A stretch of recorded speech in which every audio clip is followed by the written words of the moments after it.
I'm here fighting for women's rights and for women's equality. It is not about the leader. The power of our democracy is in us. Any little girl who's practicing their speech on the telly, you never know.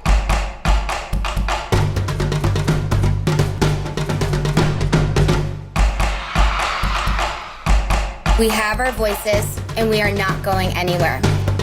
Now let's go get it done.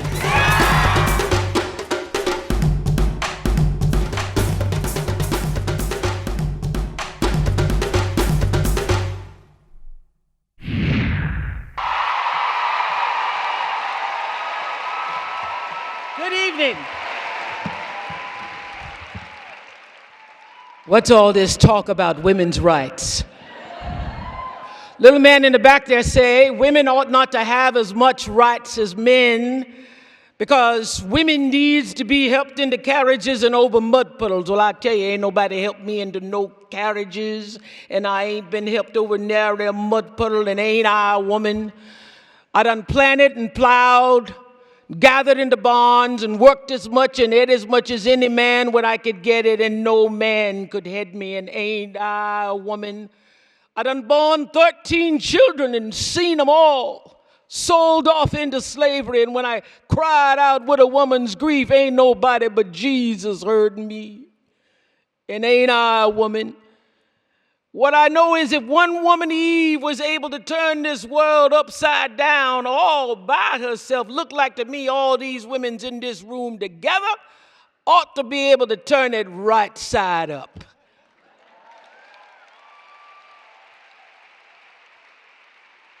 Sojourner Truth delivered that speech at the 1851 Women's Rights Conference in Akron, Ohio.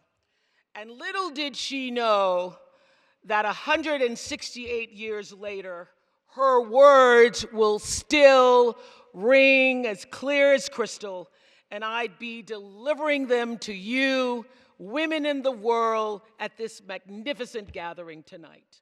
Ain't I a woman? But I tell you, the question that Tina Brown poses, can women save the world, got me thinking about Sojourner Truth and her message of common sense and empowerment.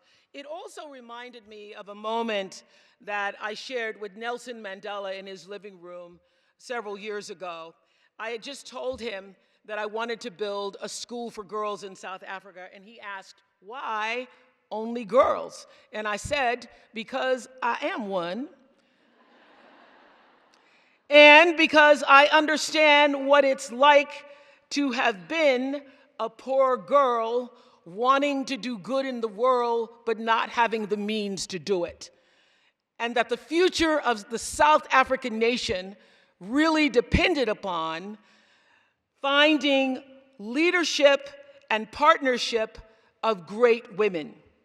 And I wanted to start the process by building promising young girls for the future so that they could lead South Africa as remarkable leaders. That is what I have done and what I continue to do. And I'm proud to say that these little pups, I call them little pups, come to us from 9 provinces all over South Africa, rural communities, townships. And every girl that has come to my school since 2007 has graduated and gone to college. Every single girl. With the goal of becoming a leader in her own life. Can she save the world? Well, I teach them first, save yourself. And then offer what you know to help save your family, and then your community, and then your world. I teach a class once a year to the graduating seniors, trying to cram everything that I wish somebody had told me before I graduated into a week. I call it Life 101. And my primary offering in that class is this. It is your job to make yourself whole. Not perfect, but whole and full. Your real work in life, your real work, is to fill yourself till your cup runneth over, so that you're never grasping and needy, clamoring and insecure. But you can live your life assured in your worthiness and your right to be here and to become the best version of yourself as a woman being. I teach them that there is no life without cultivating a spiritual life, because you are first and foremost a spiritual being having a human experience. And if you lose sight of that, it's easy to get lost in the world, and no one can save a world that they're lost in when they've lost sight of their own North Star. So having a spiritual life actually means actively and ritually creating the space in your life all the time for gratitude, for kindness, for empathy, for inspiration, for joy, and for reverence for life in the home of your soul first. And then working to spread that inner joy outward. It means slowing down. It means taking in the moment. It means being exactly where you are, not distracted somewhere else. It means knowing who you are and getting about the business of fulfilling why you really came to our planet. And also knowing that just being who you are, the reach of your arms, the span of your hips, the stride of your steps, the curl of your lips, as Maya Angelou used to say, makes you a phenomenal woman. That the arch in your back, the sun in your smile, the ride of your breasts, and the grace of your style. Nobody else has that like you, because you and me, we in this room tonight are phenomenal women in the world. So Tina asked this question: can women save the world? And the answer is, we women people, we are used to saving other folk. We've been doing it a very long time. And we need to first and foremost honor the sacred time of saving ourselves, because that is where our greatest power lies. That's what Dorothy was trying to figure out running up and down that yellow brick road all that time. And when we fulfill the task of actually making ourselves whole, we're set up to fully express what we know, to now negotiate, differentiate, to placate, to facilitate, to demonstrate, and delegate. And on a really good day, it helps us carve out 20 minutes to actually meditate.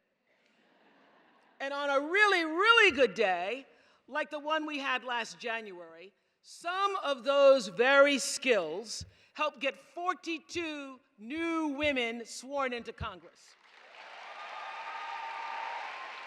And I'm here to say, if I were a gambler, I sure would bet that those 42 new congresswomen have experience with issues that few congressmen have ever had to face. Let's see, let's start with, there's the profound and abiding lack of equitable pay. Ditto, the lack of affordable childcare. There's the distinct possibility of being sexually assaulted in college or raped on a date. There are the bosses who believe that the female anatomy is theirs for the grabbing. There's the shocking abuse of women serving in our military, and we could go on and be here all night. But if this sort of nonchalant brutality has wounded our spirit in any way, I'm here tonight to say that it has also galvanized our determination to live with greater depth, with greater tenacity and backbone. This diverse new generation of congresswomen has been forged by fire, and this is what I know for sure: we are all the better and the sharper for it. Stacey Abrams is quite simply a force of nature. Michelle Obama's extraordinary book, Becoming, is on track to be the best-selling memoir of all time. Marie Kondo is sparking new ways to think about home. Greta Gerwig's version of Little Women hits theaters this Christmas. And as of last week, Lori Lightfoot is the first African-American openly gay mayor of Chicago. Will you look at us, women in the world? So we protest and we persevere, and we get knocked down. But to paraphrase a memorable moment on the floor of the Senate, still we persist.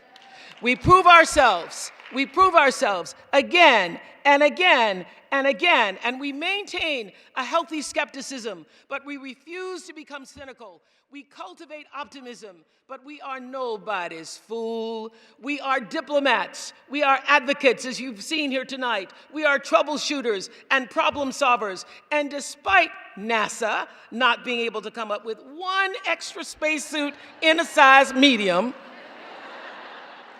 we are also astronauts. We believe in commerce. We believe in art. We do our damnedest to believe in ourselves, and we believe in justice for all, regardless of race, religion, sexual orientation, or checking account.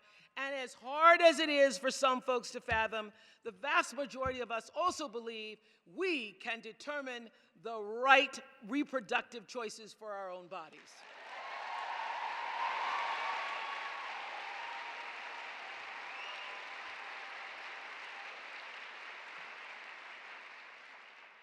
We are there for our aging parents. We're there for divorcing friends and scary teenagers. We're good listeners and we're badasses. And above all, we show up. We show up.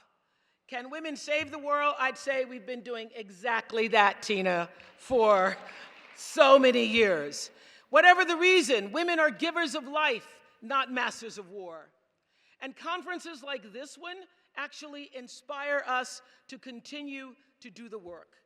So I want you to leave here today. I want you to pick a cause, any cause. For sure, we have plenty to choose from.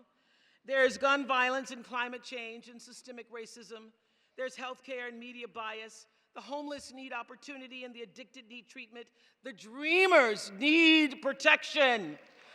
The prison system needs reforming. The LGBTQ community needs acceptance. The social safety net needs mending, and a whole lot of women deserve, are entitled to more than 80 cents on the dollar.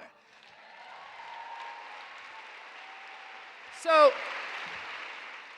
clearly, women in the world, if we want to save the world, we have got to continue to rock the boat, to join forces, to scrap the rules, and then when the smoke clears and all the naysayers who say it couldn't be done settle down, we've got to reinvent this game. Because I don't have to tell any of you that the game was not built on a level playing field. But the good news is that this knowledge only reinforces our resolve. It also amplifies our humanity. And at this point, we actually need all the decency we can get. We live in a country that has somehow confused cruel with funny, serious with intelligent, attitude with belief, personal freedom with stockpiling assault weapons, and what is moral with what is legal. So it's time for women in the world to set the agenda. It's time for women to redefine the message. And we need to make that message a positive one. Let's make it ambitious and inclusive and brimming with hope, because you can't get what you want by focusing on what you don't want. This is about the need to establish as many meaningful connections as we can. If we're going to save the world, we have to find a way to connect to each other, to connect to the nature that we're killing, to animals, to history, to an acknowledgement of the lingering trauma of racism and sexism. We need to connect to the people we love and mean something to us, and more than that, to the people who don't. That doesn't mean we always have to agree with another person's philosophy. It means we, if we're going to continue to survive and thrive on this planet, have to find ways to transcend the politics of division and embrace the places that bond us where we find our human ground. So fortunately, being woke to humanity, to fear, to pain, to need, happens to be one of the things that we women people specialize in. We don't build walls, we build bridges. And as Tina pointed out in her excellent Times op-ed piece, we have only to look at Prime Minister Jacinda Ardern's response to last month's massacre in Christchurch, New Zealand. I've never seen such leadership.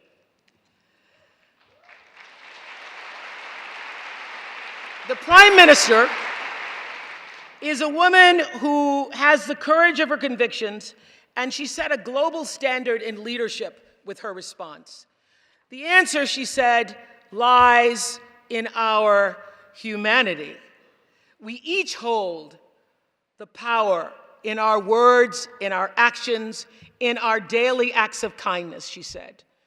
So women across the country then showed their solidarity by wearing headscarves to emulate the hijab that Ms. Ardern chose to mourn in. And the Arab community felt their benevolence. 50 murders that could have brought even more destruction instead led to a portrait of the Prime Minister displayed across Dubai's tallest building with the word peace shining above it, in English as well as in Arabic. Jacinda Ardern projected peace and goodness, and the Arab world projected it right back for all of us to take in. And suddenly we saw that the other didn't seem that much different from us. So here, women in the world, we have to make the choice every single day to channel our own inner Jacindas, to exemplify the truth and the respect and the grace that we actually wish for the world. We need to tell it, as we're doing at this conference. We need to write it. We need to sing it. We need to proclaim it. We need to be it. We need to be the truth. We have to be the respect. We have to be the fierceness, the love that we want to see. And when we do that, mark my words, a change is already coming.